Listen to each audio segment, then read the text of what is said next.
आप सभी को मेरा प्यार भरा नमस्कार। आज के इस अंक में मैं लेकर आया हूँ शिक्षण अभिरुचि एवं शिक्षा मनोविज्ञान से संबंधित 22 महत्वपूर्ण प्रश्न उत्तर।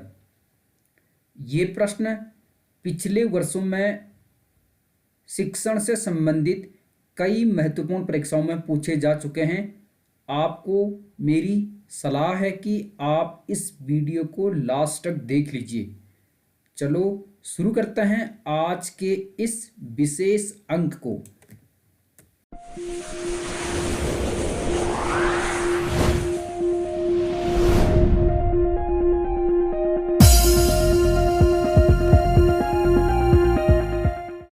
शिक्षण अभिरुचि एवं शिक्षा मनोविज्ञान से संबंधित इस सीरीज की यह 12वीं वीडियो है। पिछले 11 वीडियोज में हमने कुल 240 प्रश्न हल किए हैं। यदि आपने अभी तक वे वीडियोज वॉच नहीं किए हैं, उन सभी का लिंक इस वीडियो के डिस्क्रिप्शन बॉक्स और कमेंट बॉक्स में पिन किया गया है। आप उनके लिंक पर क्लिक करके उन्हें वॉच कर सकते हैं। आज कुल 22 प्रश्न हल करेंगे। ये प्रश्न पिछले वर्षों में शिक्षण से संबंधित अनेक परीक्षाओं में पूछे जा चुके हैं। आप वीडियो को लास्ट तक देख लीजिए। आज का पहला प्रश्न है, बालक के विकास में सबसे महत्वपूर्ण कारक है। दिया क्या गया है? सबसे महत्वपूर्ण कारक बालक के विकास में 4 ऑप्शन है। बालक के भौतिक एवं नैतिक वातावरण, यह उतना इम्पोर्टेंट नहीं है। परिवार की सामाजिक एवं आर्थिक स्थिति, यह भी ज़्यादा महत्वपूर्ण नहीं है। बालक का सामाजिक, आर्थिक एवं बौद्धिक वातावरण, यह भी ज़्यादा इम्पोर्टेंट नहीं है। प्रश्न का सही उत्तर होगा ऑप्शन नंबर 3, माता पिता का शैक्षिक एवं सामाजिक स्तर। यह इस प्रश्न का सही उत्तर हो जाएगा। देखा जाए तो चारों ऑप्शन महत्वपूर्ण हैं, लेकिन ऑप्शन नंबर 3 सर्वाधिक इम्पोर्टेंट है, इसलिए इसका सही उत्तर होगा ऑप्शन नंबर 3। मुझे लगता है प्रश्न के जवाब को आप अच्छे से समझ चुके होंगे। अगला प्रश्न यहाँ पर देख लेते हैं। यहाँ पर क्या दिया गया है, ध्यान से वीडियो को देख लीजिए। आगे महत्वपूर्ण प्रश्नों पर अच्छे से चर्चा की गई है। अनुदेशीय सिद्धांत का उद्देश्य है। अनुदेशीय सिद्धांत का क्या उद्देश्य है, हमें यहां पर पूछा गया है। वर्णनात्मक नहीं है, अनुदेशी नहीं है, मूल्यांकन नहीं है। प्रश्न का सही उत्तर होगा ऑप्शन नंबर 2, आदेशात्मक। अनुदेशीय सिद्धांत का उद्देश्य है आदेशात्मक। आप इसके जवाब को ध्यान में रख लीजिए, कई बार यहां से प्रश्न पूछा जाता है। ठीक है, बढ़ते हैं अगले प्रश्न की तरफ। ये प्रश्न पहले पूछे जा चुके हैं और सभी प्रश्न महत्वपूर्ण हैं। यहां पर पूछा गया है, जिस शिक्षा संस्था में नैतिक शिक्षा का समावेश नहीं है वह विद्यालय निरर्थक है। यह कथन किसका है? एक कथन है, कहा गया है कि जिस शिक्षा संस्था में नैतिक विकास का समावेश नहीं है वह विद्यालय निरर्थक है। किसने कहा? रविंद्रनाथ टैगोर, इन्होंने नहीं कहा। श्री अरविंदो, इन्होंने भी नहीं कहा है। डॉक्टर वारेन ने नहीं कहा। सही उत्तर होगा राष्ट्रपिता महात्मा गांधी ने यह कथन कहा था। ऑप्शन नंबर 4 इस प्रश्न का सही उत्तर हो जाएगा। बढ़ते हैं अगले प्रश्न की तरफ। यहां पर पूछा गया है, निम्न में से कौन सा समूह प्राथमिक समूह के अंतर्गत आता है? 4 समूह दिए गए हैं, हमें बताना है कि कौन सा समूह प्राथमिक समूह के अंतर्गत आता है। अच्छे से प्रश्न को समझ लीजिए, कई बार यहां से प्रश्न पूछ लिया जाता है। ठीक है, 4 समूह यहां पर हैं, आप प्रश्न को पढ़िए। पहला है पारिवारिक समूह, कक्षा समूह, खेल समूह या साथी समूह। इस प्रश्न का सही जवाब होगा ऑप्शन नंबर 1। ठीक है, ऑप्शन नंबर 1 होगा पारिवारिक समूह। परिवार प्रथम पाठशाला मानी जाती है। यहां पर अनौपचारिक रूप से बच्चा सीखता है, तो ऑप्शन नंबर 1 प्रश्न का सही उत्तर होगा। बढ़ते हैं अगले प्रश्न की तरफ। यहां पर क्या पूछा गया है देख लीजिए। किसी प्रश्नावली की विश्वसनीयता निर्धारित करने के लिए उपयुक्त विधि है? कोई प्रश्नावली है, यानी हो सकता कोई प्रश्न पत्र हो, उसकी विश्वसनीयता निर्धारित करने के लिए सबसे उपयुक्त विधि कौन सी है, यह यहाँ पर पूछा गया है। समानांतर प्रारूप विधि यह नहीं है। परीक्षण पुनर्परीक्षण विधि यह भी नहीं है। अर्ध विच्छेदन विधि यह भी नहीं है। सही उत्तर होगा तार्किक समरूपता विधि। यह इस प्रश्न का सही जवाब हो जाएगा, तार्किक समरूपता विधि। मुझे लगता है प्रश्न के उत्तर को आप अच्छे से समझ चुके होंगे। इसी प्रकार के प्रश्न कई बार पूछे जाते हैं, आप ध्यान से वीडियो को लास्ट तक वॉच कर लीजिए, ठीक है। अगला प्रश्न यहां पर पूछा गया है, दूसरों पर अपनी भावनाएं आरोपित करने की युक्ति है। जब हम दूसरों पर अपनी भावनाएं आरोपित करते हैं, इस प्रकार की युक्ति को क्या कहते हैं, यह हमें बताना है। विस्थापन नहीं कहते, प्रक्षेपण नहीं कहते, पहचान नहीं कहते। सही उत्तर होगा अंतःक्षेपण।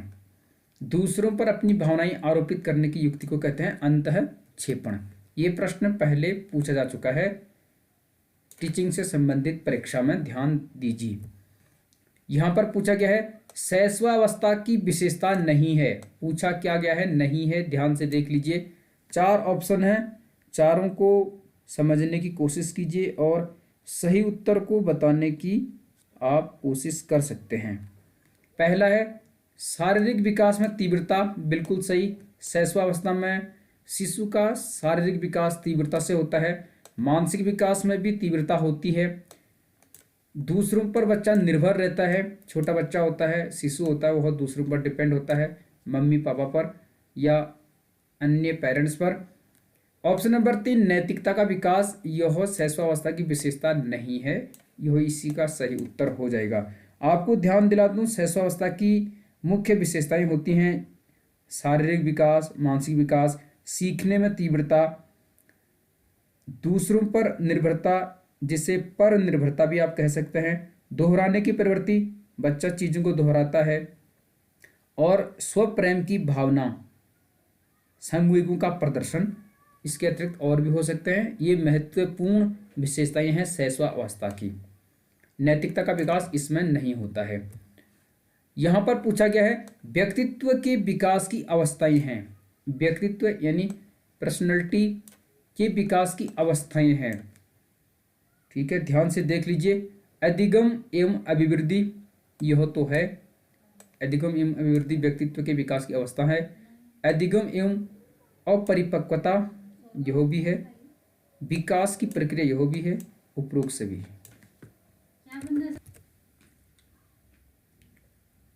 अगला प्रश्न है, यहां पर पूछा गया है मुझे 1 दर्जन स्वस्थ बच्चे दो, मैं उन्हें डॉक्टर, जज, भिखारी तथा चोर भी बना सकता हूं। यह कथन है। किसने कहा कि मुझे 1 दर्जन स्वस्थ बच्चे दो, मैं उन्हें डॉक्टर, जज, भिखारी तथा चोर भी बना सकता हूं? दुर्खिम इन्होंने नहीं कहा, मैकडूगल ने भी नहीं कहा, जॉन डीवी ने नहीं कहा। सही उत्तर होगा जे.बी. वाटसन। जे.बी. वाटसन ने कहा था मुझे 1 दर्जन स्वस्थ बच्चे दो, मैं उन्हें डॉक्टर, जज, भिखारी तथा चोर भी बना सकता हूं। इस प्रकार ऑप्शन नंबर 2 इस प्रश्न का सही उत्तर होगा। बढ़ते हैं अगले प्रश्न की तरफ। यहां पर कहा गया है मैं सोचता हूं इसलिए मैं हूं। यह कथन है। एक कथन है मैं सोचता हूं इसलिए मैं हूं, यह किसका है? यह हमें बताना है। हल इनका नहीं है, गुथ्री का भी नहीं है, जुंग या युंग कहते हैं, इनका भी नहीं है। सही उत्तर होगा रीनी डेकार्टस। रीनी डेकार्टस ने कहा था मैं सोचता हूं इसलिए मैं हूं। इसका मतलब यह हुआ कि जो सोच सकता है, विचार कर सकता है, अर्थात थिंकिंग कर सकता है, वह एक अधिगम करता है, लर्नर है, वह सीख सकता है। अगला प्रश्न है व्यक्तिगत बुद्धि प्रेक्षण के जन्मदाता हैं। व्यक्तिगत बुद्धि प्रेक्षण के जन्मदाता कौन है? यह यहां पर पूछा गया है। टर्मन नहीं है, थॉर्नडाइक नहीं है, प्रश्न का सही उत्तर है ऑप्शन नंबर 3, अल्फ्रेड बिने। अल्फ्रेड बिने को व्यक्तिगत बुद्धि परीक्षण का जनक माना जाता है। बिने साइमन टेस्ट के बारे में आपने सुना होगा, जो इन्होंने 1905 में बनाया था। इस प्रकार ऑप्शन नंबर 3 इस प्रश्न का सही उत्तर होगा। बढ़ते हैं अगले प्रश्न की तरफ। यहां पर पूछा गया है निर्माणात्मक मूल्यांकन, मूल्यांकन का एक प्रकार है। निर्माणात्मक मूल्यांकन हेतु निम्न में से किस परीक्षण का प्रयोग किया जाता है? निर्माणात्मक मूल्यांकन हेतु किस परीक्षण का प्रयोग किया जाता है, हमें बताना है। प्रश्न का उत्तर क्या होगा, ध्यान से देख लीजिए। तत्परता परीक्षण नहीं है, प्रवीणता परीक्षण भी इसका उत्तर नहीं है, उपलब्धि परीक्षण भी नहीं है, निदानात्मक परीक्षण इस प्रश्न का सही उत्तर हो जाएगा।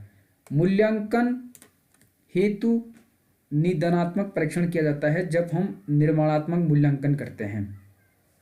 और ये प्रश्न काफ़ी इम्पोर्टेंट भी है, कई बार पूछा जाता है, आप ध्यान से इसे देख लीजिए। ठीक है, आगे बढ़ते हैं अगले प्रश्न की तरफ। कुल 22 प्रश्न हम हल कर रहे हैं आज की इस वीडियो में। यहाँ पर ध्यान से देख लीजिए, इस स्टेटमेंट को पढ़िए। एक छात्र विज्ञान के प्रश्न करते हुए प्रश्न पर अटक गया। ठीक है, कुछ समय सोचने के बाद अचानक उसे युक्ति सूझी तथा समस्या हल हो गई। इस प्रकार के अधिगम को कहते हैं। ध्यान से पहले देख लीजिए क्या पूछा गया है। कोई छात्र है और विज्ञान के प्रश्न करते हुए प्रश्न पर अटक गया। कुछ समय सोचने के बाद अचानक उसे युक्ति सूझी और समस्या हल हो गई। इस प्रकार के अधिगम को क्या कहेंगे, यह यहाँ पर पूछा गया है।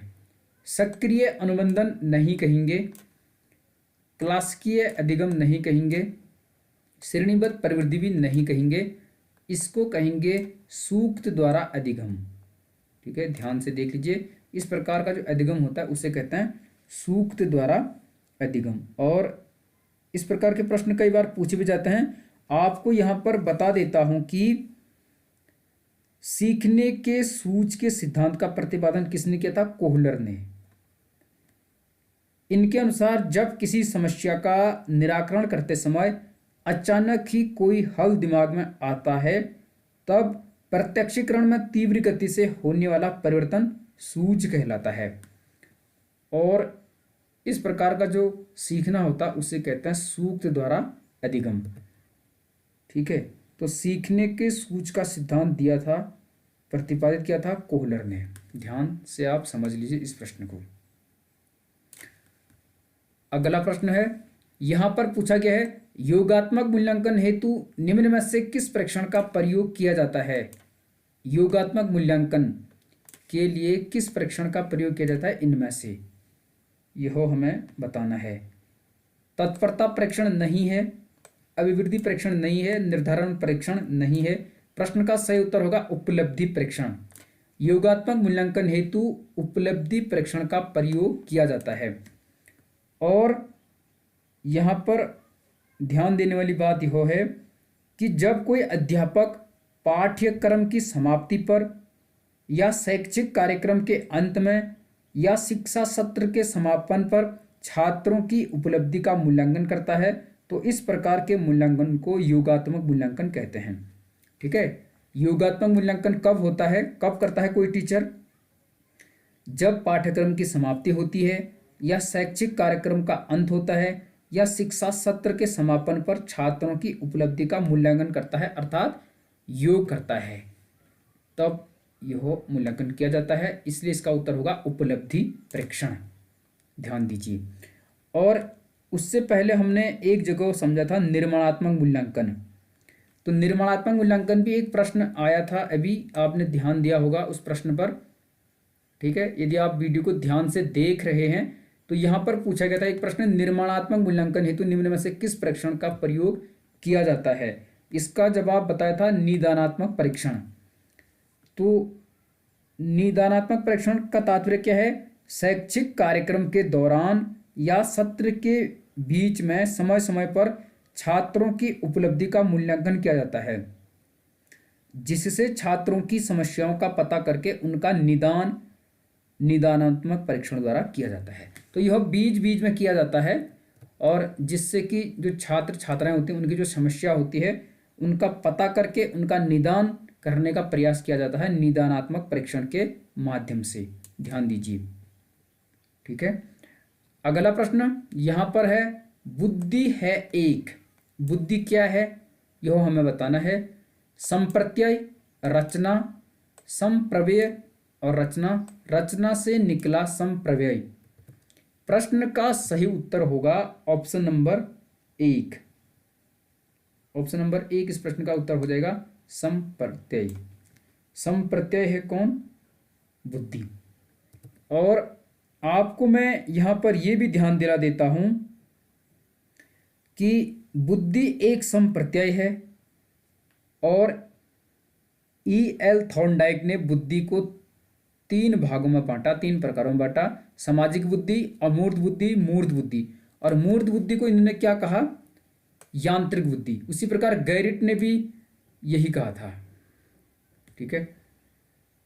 यहां पर एक प्रश्न छूट गया था, इसे मैं हल कर देता हूं। यहां पर देख लीजिए, 255 नंबर का प्रश्न है। एक अध्यापक कक्षा में पाठ पढ़ाने के पश्चात छात्रों को पुस्तक में दिए गए प्रश्न करने के लिए देता है, छात्र किस नियम का पालन करेंगे? ध्यान से प्रश्न को पढ़ लीजिए। एक अध्यापक कक्षा में पाठ पढ़ाने के पश्चात छात्रों को पुस्तक में दिए गए प्रश्न करने के लिए देता है, छात्र किस नियम का पालन करेंगे? यह हमें बताना है। तत्परता का नियम नहीं होगा, पुनर्बलन का नियम नहीं होगा, निकटता का नियम नहीं होगा। सही उत्तर होगा अभ्यास का नियम। अभ्यास का नियम यहां पर लागू होगा, ध्यान से देख लीजिए। और आपको यह बता दूं कि यह नियम थॉर्नडाइक द्वारा सीखने के प्रयास एवं त्रुटि सिद्धांत में दिया गया था, जिनमें तत्परता का नियम, अभ्यास का नियम एवं प्रशिक्षण प्रमुख हैं। तो प्रयास एवं त्रुटि का सिद्धांत किसने दिया था? थॉर्नडाइक ने। और जिसमें कौन कौन से नियम आते हैं? तत्परता का नियम, अभ्यास का नियम, प्रशिक्षण, इस प्रकार के नियम इसमें आते हैं। ध्यान से आप देख लीजिए, प्रश्न को आसानी से आप समझ सकते हैं, ठीक है। ये प्रश्न छूट गया था इसलिए मैंने इससे यहाँ पर हल करवा दिया है। और बुद्धि क्या है? एक संप्रत्यय है। बुद्धि संप्रत्यय है, इसे भी आप ध्यान में रख लीजिए। और मैं आपको यहाँ पर यह भी बता देता हूँ कि संप्रत्यय शब्द थोड़ा सा कठिन है, आपको इन शब्दों पर ध्यान देना होगा। संप्रत्यय शब्द की उत्पत्ति हुई है लैटिन भाषा के कॉन्सेप्ट शब्द से। लैटिन भाषा के कॉन्सेप्ट शब्द से हुई है संप्रत्यय शब्द की उत्पत्ति। लैटिन यानी ग्रीक शब्द से, ग्रीक भाषा के, जिसका तात्पर्य होता है समझ लेना या अभिग्रहित करना। संप्रत्यय के कई प्रकार होते हैं, जैसे सरल संप्रत्यय, संयोजक संप्रत्यय, वियोजक संप्रत्यय, संबंध परक संप्रत्यय और द्विप्रतिबंधित संप्रत्यय। तो ये 5 महत्वपूर्ण संप्रत्यय हैं, इसके प्रकार हैं। और बना है किस शब्द से? लैटिन भाषा के कॉन्सेप्ट शब्द से। ध्यान में रख लीजिए।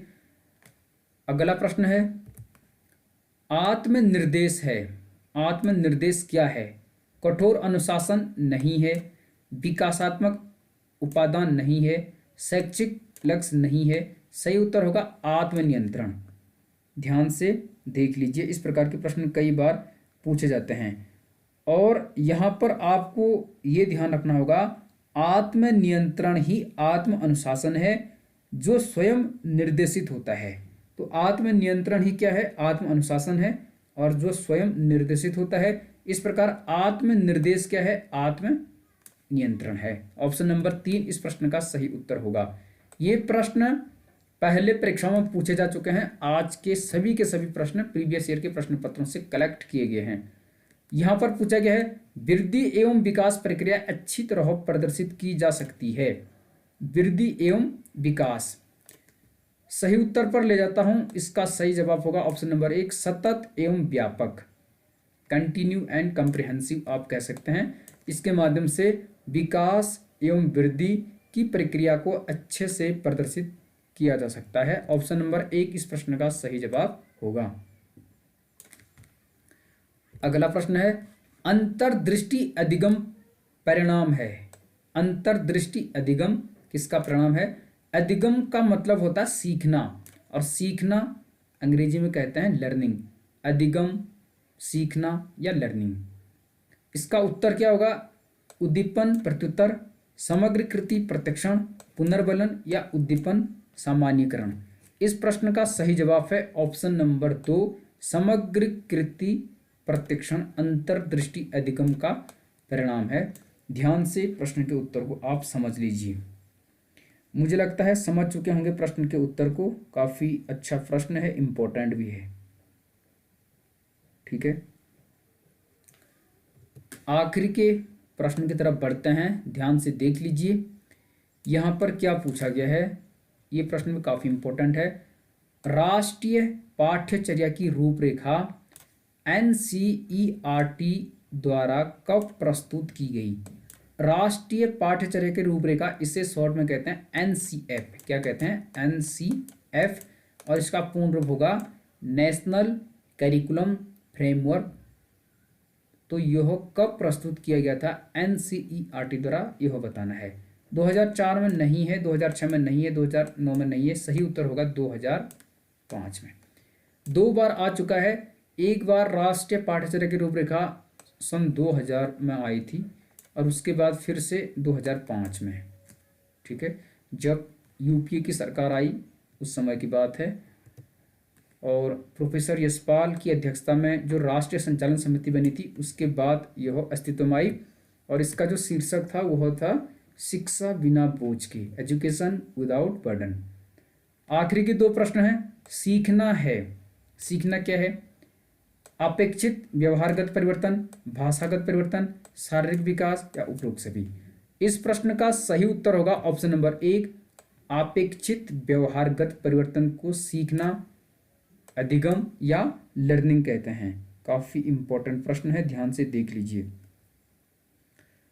और इस प्रकार के प्रश्न कई बार पूछे भी जाते हैं, पूछे गए हैं पहले, इसलिए आपको ध्यान देना जरूरी है। अधिगम से अभिप्राय अनुभवों के द्वारा व्यवहार में परिवर्तन लाने की प्रक्रिया है। तो अधिगम से क्या तात्पर्य है? अनुभवों के द्वारा व्यवहार में परिवर्तन लाने की प्रक्रिया को लर्निंग कहते हैं। ठीक है, ध्यान से देख लीजिए। आज का आखिरी प्रश्न ये रहा, इसका जवाब आप देने की कोशिश कीजिए। 25 वर्षीय लड़की जिसकी मानसिक आयु 16 वर्ष है की बुद्धिलब्धि यानी आईक्यू होगी। कोई लड़की है जिसकी आयु 25 वर्ष है और उसकी मानसिक आयु यानी मेंटल एज 16 वर्ष है। तो 25 वर्ष क्या होगी? वास्तविक आयु यानी क्रोनोलॉजिकल एज, और 16 वर्ष क्या होगी? मानसिक आयु यानी मेंटल एज। उसकी बुद्धिलब्धि यानी आईक्यू ज्ञात करना है। ऑप्शन है 62, 63, 64 या 65। बुद्धिलब्धि का सूत्र यानी आईक्यू का सूत्र आपको पता होगा, इसे कहते हैं MA, mental as upon CA यानी क्रोनोलॉजिकल एज, और इसको मल्टीप्लाई करते हैं 100 से। तो इसका MA क्या है यानी मेंटल एज क्या है? 16, और क्रोनोलॉजिकल एज यानी वास्तविक आयु है 25 वर्ष। गुणा कर देंगे इसको 100 से, तो 100 से गुणा करने के बाद इसका सही उत्तर क्या होगा आपको कमेंट बॉक्स में अवश्य ही जवाब देना है। मिलते हैं अगली वीडियो में, तब तक बने रहिए। गंगा प्रकाश वैश्विक के साथ आपका बहुत बहुत आभार, बहुत बहुत शुक्रिया। Thank you so much, all the best, good luck.